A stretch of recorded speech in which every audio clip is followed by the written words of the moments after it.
I wanted to check in with you all today and talk a little bit about fear.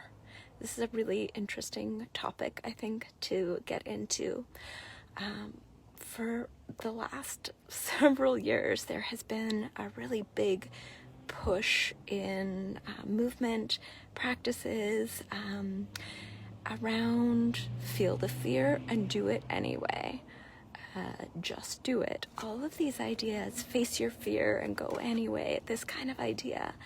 And it's actually quite problematic. I think when it comes to facing our fears and experiencing the edge of how we're feeling, there is a softer, gentler way into that experience.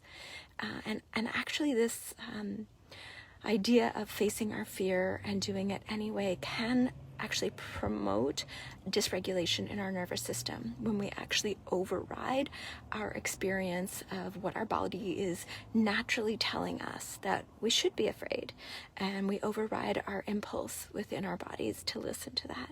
It doesn't mean that we should clam up and not try new experiences and do cool things. It just means doing it in a way that actually works with our nervous system to kind of push the window of tolerance, we call it, just a little bit wider so that we can play on our edge without falling into the other side where we're in stress and ultimately our fight-flight response starts to kick on. And there's actually a lot of studies that have recently come out around the idea of adrenaline junkies and what happens to our bodies when we are addicted to that adrenaline rush that happens when we continue to face our fears and do it anyways.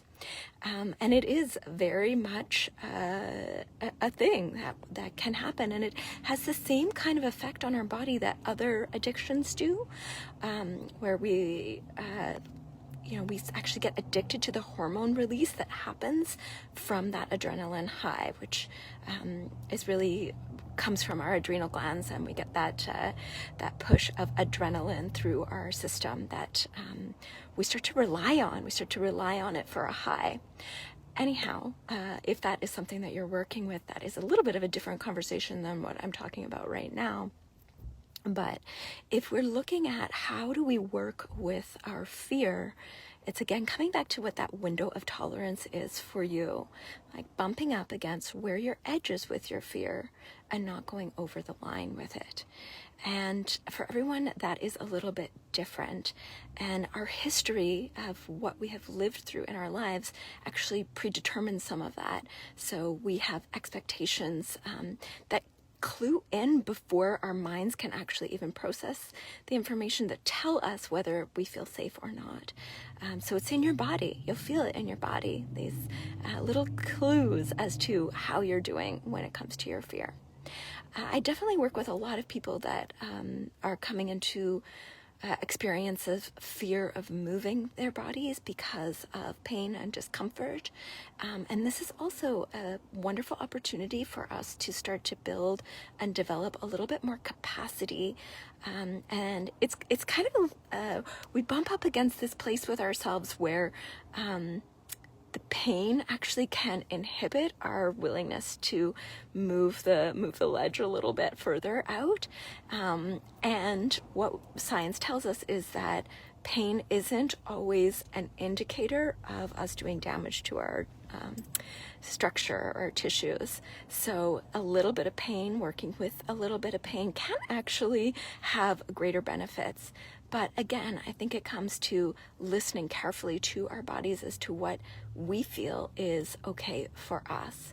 So I guess this is your permission slip this Monday to not feel the fear and just do it anyways, but to feel the fear, to acknowledge it, to recognize it, sit with it, and to see if there is a little bit of wiggle room for you. Okay, I want to offer a little bit of a movement practice that can help when it comes to that fear response. So when we have that fear response come on and the adrenaline kicks in, there's a lot of things that happen physiologically to us. One of them is sort of like tunnel vision. And so one way that we can actually start to draw that back is to change what our eyes are doing. So if you want to do this with me right now, it's simply just bringing your eyes up onto the horizon. I'm just gonna look up out here and taking a moment to just pan slowly. This is part of what we teach in our Recalibrate course of orienting to your surroundings. It's a really, really simple tool, but helps to tell us that we are in a place where we can actually know our environment and feel safe.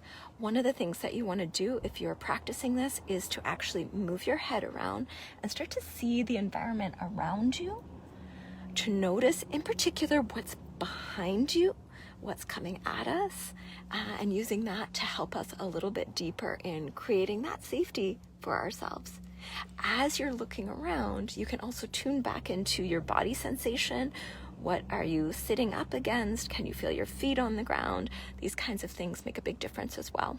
So if you're feeling a little rattled, if you're in a fear zone, see if you can lift your eyes, look around the horizon, notice what's far away, notice what's close to you, notice the textures, the light, the colors, tune into that.